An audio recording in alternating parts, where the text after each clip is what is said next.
Hello, in this checkpoint they want us to find the component form of the vector v that has a magnitude of 10 and forms an angle of 120 degrees from the positive x-axis. So if we draw the positive x-axis and the y-axis, we're going to make an angle of 120 degrees, and we're going to get this vector from the origin going up this way that has a magnitude of 10. I don't know if that's exactly 120 degrees, but if we label it, we're conveying our information to our readers.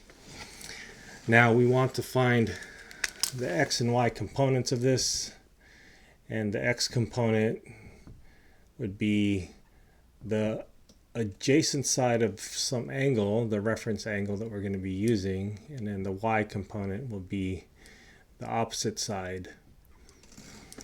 We can use reference angles, but might as well use 120 degrees. I mean, the reference angle is going to be 60, so that's not too bad. But if we use 120 degrees, we're actually going to get the correct sign, and we know that the x value will be negative because it's in the second quadrant, and the y value would be positive. All right, let's see if we can find it. I'll just use sines and cosines. So the component vector for our v vector, will be 10 is going to be the sine and cosine will give a radial distance of 1, and so we'll just scale it by 10. If we just have the sine and cosine, that's going to be a unit vector.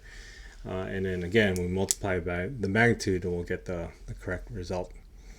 We'll have a cosine of 120 degrees, and then 10 times the sine of 120 degrees.